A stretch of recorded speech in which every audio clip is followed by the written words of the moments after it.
All right, I just got done doing a live, and this is just a short reminder for those of you that are in our Telegram. Thank you, Indy Sage. This is what we went over in the live today. Cybersecurity, Information Technology, and Government Innovation Subcommittee hearing, preparing for the quantum age when cryptography breaks, Tuesday, June 24th, 2025 at 1 p.m. Eastern Standard Time. And the reason that you have a bunch of these links, that's part of what I went over in the lives. So they coming up with a new prison that allows inmates to serve years of their sentence in just a matter of minutes. So the criminals is gonna have a choice to spend tens of years behind bars, or they can make the choice to get the artificial memory implanted into their brain. So this process is called Cognified. And the intent of it is to treat the criminal like a patient. There's a new system out there. They're talking about the prison of the future, folks. It's a company called Cognified. Take a look at this video, right? Because you've never seen anything like this. It's a new concept that it rehabilitates artificial memories. But the thing is, I think your actual prison sentence is really short, but they kind of erase your brain. Are you down with that one? They're going to try to change the person's brain chemistry. After this process, when they re-enter society, they will be new and reformed, and they won't even be capable of committing any other crime. The chip can make the patient feel empathetic. Depending on the severity of the crime, the chip can also make you feel the emotional and physical pain of the victim and the family members. You can feel what they felt. So the process only takes about 7 minutes. But to the patient, it seemed like it had been years.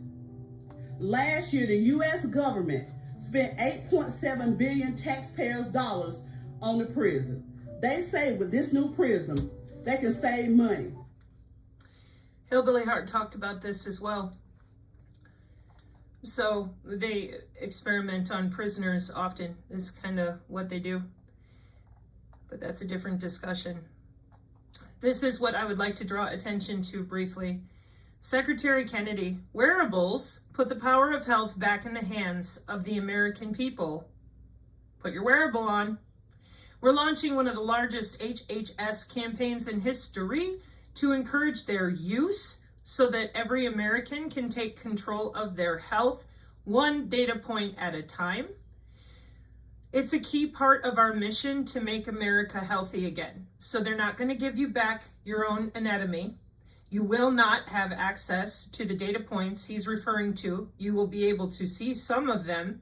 The rest will be private for HHS, as it has already been legislated, which is part of what we've talked about for 2 years. And the main reason the grifter class would not talk about the body area network is money. We knew they were headed that way, but Non-Vaxxer 420, he talked about this to me privately over 1.5 years ago because I was so frustrated. I'm like, why won't they just tell people? This doesn't make any sense. And he said, because they're going to make money on it. Look at the wellness company. Half the people that we thought were going to talk 2 years ago, they're all humped up with Coulson and all these, that dude that owns it or runs it or whatever, and all these other people that are making money. And then that 7Cs guy came out and drew graphs and lines, and everybody went, oh, they're making money. Yeah. And Secretary Kennedy talked about the wireless sensor networks can get to anybody anywhere, including rural communities. Oh, here we are. I personally warned multiple times this past year that the Maha Freedom Doctors were going to start pushing bioelectronic medicine, which is why they will not talk about the biodigital convergence, standardization, federal requirements, federal regulation openly. Rhonda asked about the big beautiful bill. They're trying to pull the AI regulation out of it, but it's going to be modified. The senators that are doing their dog and pony show, AI is already running in a bunch of places. That's why I took you to the post-quantum encryption thing today, because regardless of what they do at the local state level, in order to prevent problems, they already have bigger systems that can make problems. So this right here is 2012 with the Medical Body Area Network, the Medical Implant Communication System. Yeah, all the stuff we've been talking about for 3 years, that's already been there since the 90s. They're not going to tell you that. They're going to tell you slap that wearable on so they can log in easier, because they already went ahead and injected people with biocyber interface testing, and because so many influencers got paid to lie about vaccines and keep those narratives running, now you're going to slap your wearable on because they're load balancing bodies. And if they have a harder time getting under or deeper into your body, the fastest way for them to get that signal in is another human body. So the more graphinated or bodies that you're around that have multiple boosters and all these different techno whatever, or the more bodies you're around that are using the Oura Ring, the square pin, then the easier it is to pass the signal right into you. Why? Because your cells don't use AOL to communicate. They use bioelectricity and molecular communication with biofield concurrence. It's faster and more accurate to the body because it's how our cells signal one another naturally. Here's the 7 C's guy. Chuck Missler is interesting. There was Rhonda's question about the big beautiful bill. Be still. No energy given, no energy harvested. Be mindful.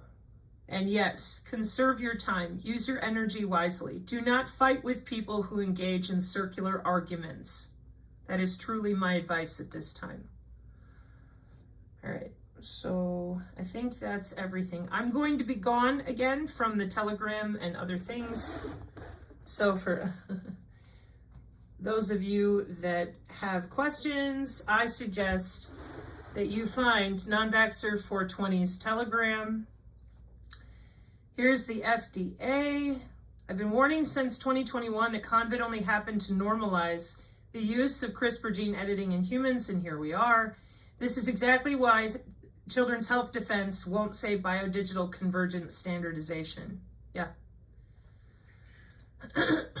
Yep, that's correct. That's why it was so insulting during the OmniWars symposium, because our community was completely caught off guard by the level of obfuscation intellectually they engaged in.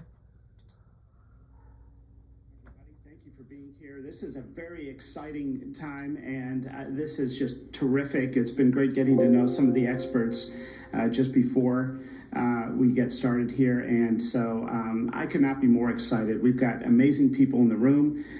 This FDA is an FDA interested in listening and learning and evolving, not just our thinking in regulation, but also our processes at the FDA. We are willing to challenge deeply held assumptions on how we do things if it means we can deliver more cures and meaningful treatments, safe and effective, to the American people. We have the greatest brand in the world, and we have to protect that brand and safeguard the public. At the same time, we have to create processes that are not in a receive-only mode, but partnering with developers and inventors so that we can reduce barriers and cut waste and get right to what's meaningful to the public. And so that's what we're here to do today. We're here to listen to you. The FDA should have a strong partnership with inventors and scientists and developers and companies, and at the same time preserve scientific independence in the product review process. And so we are deeply committed to that.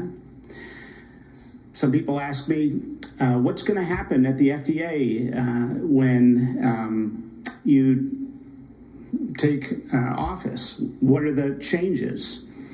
And specifically, people ask about the rare disease community, cutting edge treatments, stem cell therapy, cell and gene therapy, many of the areas that are in your center, Dr. Prasad.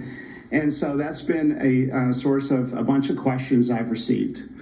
So let me be very clear. We are going to continue the successes of the FDA in facilitating the regulatory process for these conditions and for these products. We are also going to try and improve by creating more efficiencies. We are challenging deeply held assumptions in the traditional way that we do things. We are taking a look at the application process. We're asking ourselves, can certain materials be submitted in advance so that approvals can be quicker? We are asking ourselves, can we look at products in a way that a patient or the parent of a child looks at a product? And can we use post-approval monitoring and the assurance of post-approval monitoring in the actual decision-making process when we decide whether or not to approve a product? We want to continue to build on the successes of priority reviews, of accelerated pathways, of expanded access. We believe in both the spirit and the letter of right to try.